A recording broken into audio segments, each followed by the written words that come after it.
Le village était petit, paisible. Les champs s'étendaient comme une courte pointe en patchwork, cousus ensemble par des chemins poussiéreux. Niché au milieu des pommiers et des champs de blé dorés, se trouvait l'humble ferme de Pur et de sa femme. Leur journée était longue, remplie du travail honnête de leurs mains. Pourtant, ils étaient contents, leur cœur débordant d'amour l'un pour l'autre et de gratitude pour la vie simple qu'ils partageaient. Leur maison, quoique modeste, était remplie de chaleur. L'odeur du pain qui cuisait flottait souvent par les fenêtres ouvertes, une invitation parfumée aux voyageurs fatigués. Le rire aussi était un visiteur fréquent, car Pur et sa femme trouvèrent de la joie dans les plus petites choses. Un repas partagé, un coucher de soleil vibrant, le doux murmure du vent à travers les arbres. La vie n'était pas sans défis, bien sûr. Les hivers pouvaient être rudes, recouvrant leur monde d'une épaisse couche de neige. Le rendement de leur récolte était à la merci du tempérament imprévisible du temps. Mais à travers tout cela, Pur et sa femme affrontèrent chaque jour avec optimisme et une foi inébranlable en la bonté de la vie. Leur amour l'un pour l'autre était un phare, les guidant à travers l'obscurité et l'incertitude. Un jour d'hiver particulièrement glacial, alors que Pur traversait la forêt, ses oreilles perçurent un faible gémissement. Le son, à peine audible au-dessus du soupir plaintif du vent, semblait provenir du plus profond des bois. Le cœur lourd d'un pressentiment, Pur suivit prudemment le son. Là, blotti sous un chêne imposant, à moitié enfoui dans la neige, se trouvait un minuscule chiot. Sa fourrure, aussi blanche que la neige environnante, le protégeait peu du vent mordant. Les yeux du chiot, grands et remplis d'un espoir désespéré, rencontrèrent ceux de Pur.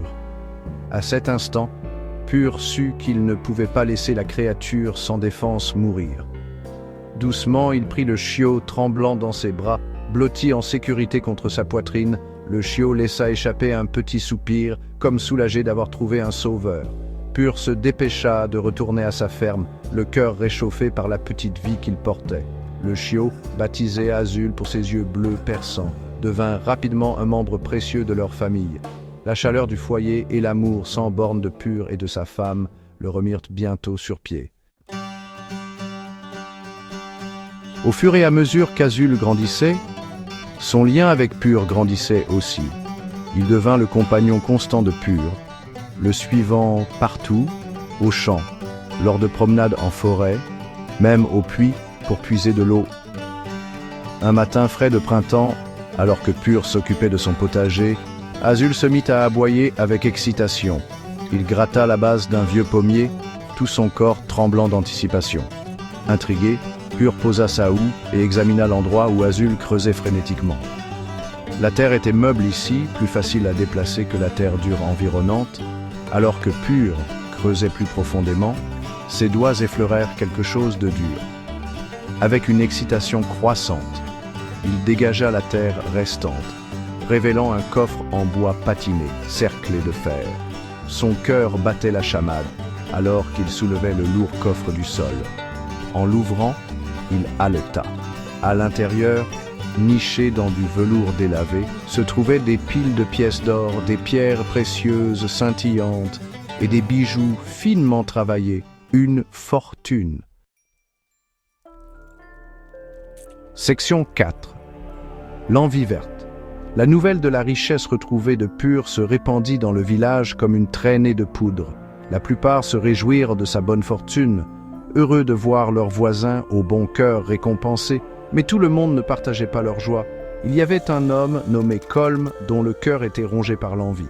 Colm avait toujours envié le calme contentement de Pur, son mariage aimant, sa vie simple mais honnête.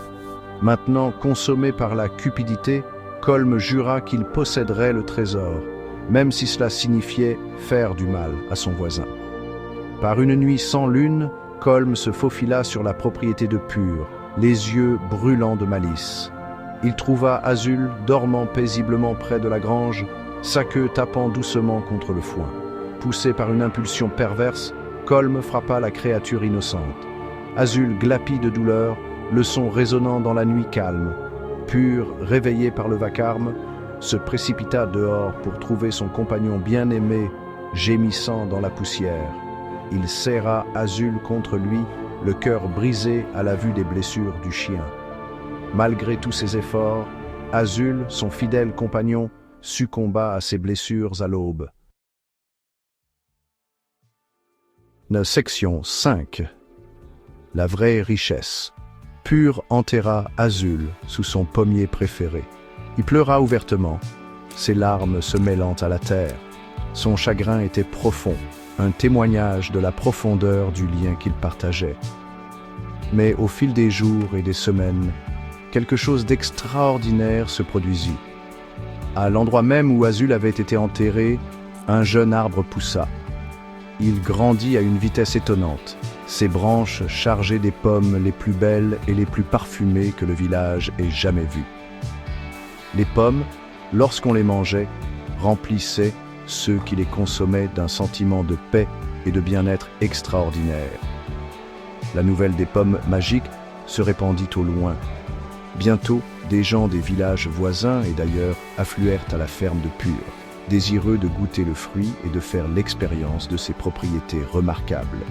Colm, quant à lui, était rongé par la culpabilité et la paranoïa. Le trésor qu'il avait tant convoité ne lui apportait que malheur. Il devint un reclus dans sa propre maison, hanté par le souvenir de son acte cruel. Il mourut seul et amer, ses rêves de richesse et de prospérité réduits en poussière. Pur, entouré de l'amour de sa femme et de l'abondance du pommier magique, vécut une vie longue et prospère.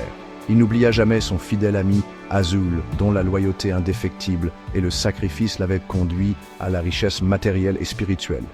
Il apprit que la vraie richesse ne se mesure pas en or et en bijoux, mais dans l'amour que nous partageons, la gentillesse que nous accordons et l'héritage que nous laissons derrière nous.